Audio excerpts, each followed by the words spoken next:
Hello. Salut. Ahoy. Hola. Welcome to Sound of Mobility, a project funded by Erasmus Plus and the European Union through the French National Agency, where we will help you explore travel opportunities for young people. With the help of ESN Spain, Rural Youth Europe, ESN France, European Dialogue and Jedlickova. Keep listening to gain skills and get inspired to go abroad. Young people are curious and adventurous. Their main desire could be merging fun with work and education. All of this is possible with European mobility programs, but some people might lack information about it, or they often think of big and scary obstacles. Therefore, we ask students and youth workers about their own experience and how to overcome initial fear of it. Good evening, my name is Konstantin Davtyan. I am a student of political sciences who is also interested in the youth work. And my name is Terezia Minarikova, and I'm an illustrator and graphic designer. I'm happy to be here at Europan Dialogue with Diana Yeghiazaryan. Hi. Hello, thank you very much for the invitation. I'm Diana from Armenia, and I'm the Executive Director at INEDNET Armenia, and also I'm a youth worker.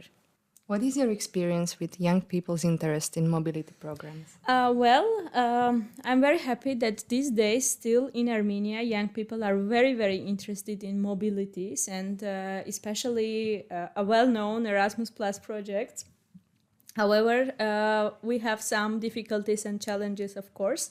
I would say that one of the biggest issues that young people are having nowadays with the mobilities is the big, let's say, big fish in the room is the visa problems, because in many embassies, unfortunately, we still don't have many chances to get appointment days, and this causes a lot of delays with getting a visa and trying to book the tickets and making their arrangements on time. This is the big problem so far, I would say. What differences have you noticed between Armenian and other European youth when participating in the mobility program? A very good question, because I can actually compare sometimes how enthusiastic and motivated are Armenian youth in attending different mobility activities in Erasmus or some other projects as well. And this actually makes me really happy, because I can see that sometimes, unfortunately, there is a lack of interest in recent years of different countries applying and going to mobility activities because of the life, because of the COVID pandemic happened, and also because of the different financial changes in the recent world. But Armenians are really eager, and they go, they participate, and what motivates me also that they want to share what they gain there with the others. So sometimes we all know that young people want to just be participant and come back and go back to their lives. But Armenians are really getting enthusiastic sometimes of sharing also with their communities, trying to empower the other youngsters and being present in the community. So this is the biggest difference that I can spot so far. Thank you. What keeps you going and choosing to do youth work again and again? When I fall in love with the youth work, let's say 7 years ago, when reflecting from time to time, I can say that the positive impact, of course, especially related with the mobility activities, I can say that we still have some challenges of lack of awareness, especially in the remote towns and villages. Young people don't know even that such good projects exist, that they can go, they can participate, they can open up the world for them. But when you find them, sometimes, we also do the reach out actions to actually find young people with fewer opportunities. And then you see how this one just simple project, mobility, can be a life-changing for young people. This actually keeps me going and still working on the field. So this is, the biggest, let's say, payback that I have so far. Thank you. That brings us to our last question. What is the best way to overcome and embrace all these obstacles you have earlier mentioned? Actually, we advocate a lot, especially in Armenia, with the actors of civil society organizations. We try to always advocate with the European Commission, with the EU delegation, to simplify this visa, which is actually now have been told a lot for several years now, and we still don't know when this visa liberation will happen to Armenia. This actually makes a lot of challenges also in the delays, as I told you already, but also some financially young people have to pay a lot, to wait, to anticipate, and this brings a lot of anxiety for them also, if in the end they will make going to the mobility or not. And for us as a sending organization also creates lots of difficulties. But I would say we are not so successful so far related with the visa issue. The other problem that I mentioned, the awareness raising, we do info sessions a lot, especially in the remote areas, with the different local NGOs, cooperating with them, trying to make mainstream of also participating in such projects, but not only in sake of just taking the mobility, but to realize how much this gives them a lot and develops them professionally and personally and brings a lot of soft skills, communication skills. So this is how we do also. In recent years, I would say everyone now knows about Erasmus Plus and mobility actions, and I'm very happy that many people started to trust more and more to this. And unfortunately, still we have these financial problems that because even the Erasmus Plus project covers all of these expenses, and we are very glad and thankful for this. However, sometimes they need to spend a lot of money before going to the projects, and if the organizations organizing such mobility activities don't understand that this brings extra fewer opportunities to youth, then sometimes we are also having this problem. And with this, we try to always communicate with our partners. We are trying to always mention about such problems because for Armenian youth, sometimes even €100 ticket can be a real challenge. So yes, this is what we are doing, and I hope that our efforts will soon will be successful related with the visa liberation, and some of our problems will be solved more or less. I hope so too. Thank you, Diana, very much for sharing your experience with us. Thank you for your invitation, and I wish you a good day. Thank you. Thank you once again for giving an interesting insight how the youth work is appreciated in Armenia and despite all the challenges and fewer opportunities in cooperation with the Executive to other countries where visa is simplified. Thank you once again for taking part in this interview. Do you know what European mobilities are? No. Would you be interested in knowing more? Yes. Does program Erasmus Plus tell you something? Yes, I've heard about that. If I'm not mistaken, it's the activities when students go abroad. It's outside of Slovakia, and people go there for a certain period of time. It's stay in other countries for a certain time. Have you ever been on Erasmus? No, I haven't been. If not, why? I'm not sure about what it is. I heard about it from my friends. Do you have any experience with Erasmus? No, I haven't been on an Erasmus yet. No, I don't have any. If you had more information, would you plan to go? Yeah, why not? In the future, it's also good to ask for information in the school, either high school or university. Each of them gives this kind of opportunity, either abroad or in Slovakia. What do you consider the biggest obstacles for you to apply for the mobility? I don't know. Perhaps I don't really want to go, or I don't have enough free time. I would probably miss people. Losing contacts with some people, maybe the need to adapt yourself to the other culture in the country. Also the loss of people, that I would not be in contact with them or with the parents, for example. What would help or motivate you to go on the program? Perhaps new people there, and new food or culture. Meeting new people or getting to know new countries. So, my name is Ali. I work for the Future Now Association, in which I work with the youth programs, and we focus also a lot on mobilities and other EU-funded projects. What would you say is the level of interest from young people in mobility programs? Are they interested? Do they know about it? Okay, I may be a bit pessimistic on this.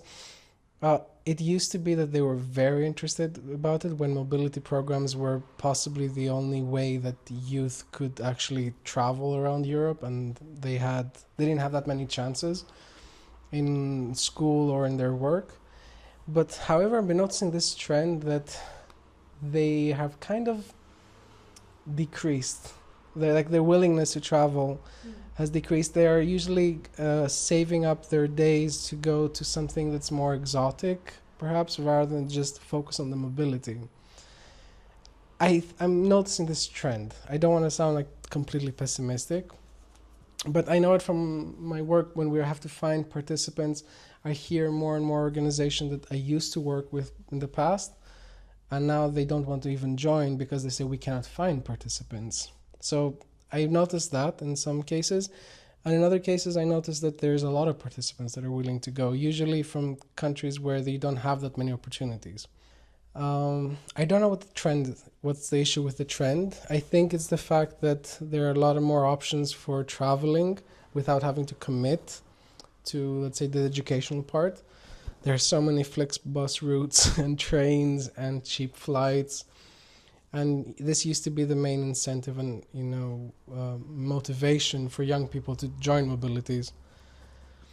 But on the other hand, it's nice to see that there are more mobilities that are a bit more exotic or have some themes. It's not anymore the destination that matters, but like what you're going to do there. So I think the more mobilities offer interesting programs or some interesting locations that you wouldn't normally go to, there's more willingness to go there. What would you say are the obstacles for the young people when they face during the application? Yeah, I would have to say it's a very seasonal thing. I know some organizations that are do a lot of mobilities, but in some seasons they just don't at all. Like, I'm talking not just about youngsters or youth, but also like youth workers. Those usually are more difficult to get in the summer. Like, I heard from some partners of mine that were like, no, we cannot send in the summer because they want to take their leave days and do something else. The other issue, I think it's a proper dissemination, like organizations trying to find ways of marketing their mobilities. I know that quite effective ways through group chats. It's not just like Facebook groups, but I've heard from some people around me that they have some group chats in which their friends constantly send, like, there's this mobility happening in Tunisia, for instance, or this one happening in Lithuania. So if you're not in those channels, I think it's a bit difficult to find a mobility, and that would be an obstacle. Another one could be actually even the amount of money that you have to give, because the way it works usually is that you have to buy the tickets to go. And now it's cheap, but maybe for some people it's not. And then you get reimbursed. And maybe for some people that 200, maybe 300 euro is sensitive enough that you cannot, you have to worry about when you're going to get it. I know people that they didn't have much money when they came in and they were relying on the reimbursement. So those could be some obstacles, I think. And the fear of speaking English for like a whole week or something. What differences have you noticed between Slovak and other European youth when participating in mobility programs? I think the appreciation towards intercultural activities. I rarely met Slovaks that were not that very excited to meet other cultures, other, let's say, customs, and I think that separates them. Because I don't know if it's I cannot speak for the public itself, of course. I don't know if it's an issue of they don't travel that much or they didn't have that many mobilities. So when they do, they're very appreciative of it. But I definitely notice some other nationalities, this is just from my perspective, that are more unfazed from meeting new people or being exposed to new cuisines, traditions. They don't complain much as well. Like, it's pretty nice group to work with on either end. Like, either being like sending people somewhere else because we get good feedback for that, or when we are receiving Slovaks that are maybe from other places too. What keeps you going and choosing to do your work again and again? The fact that you can actually influence and change someone's life, give them some opportunities that others wouldn't have. I keep recalling myself thinking that I wish I had met a youth worker when I was younger. I wish I could have had like that person. Maybe not even just me, but like any youth worker. It wasn't that common. I didn't even know this term existed. I didn't think much about non-formal education. And I actually realized I was in Erasmus Mobilities when I started working in Erasmus projects. So I was in mobility since I was 15 apparently. In youth exchanges, I just didn't know that it was called like that when I was like 14, 15 or something. So thinking back on how much that affected me and like made an impact in my life, I was like, okay, that's what I want to do as well. And I used to work a lot with violence prevention and gender-based violence and well-being of youngsters. And I think you need those kind of people like in your work in life. So that's what keeps moving on. Like, I think if I needed someone like that, definitely someone else. And if not everyone, at least one. And that's enough for me to like continue if I inspire just one person. Thank you for sharing. My pleasure. What would you say is the best way to overcome and embrace all these obstacles? Sometimes blind faith is needed. Like, you don't know. There have been cases in which I went for mobility, was maybe a training or a youth exchange, and I knew from before that I had some negative energy. Moving forward, I knew it's going to be bad. I knew that it will be warm and hot and we don't have AC there or something. And yet I was still surprised.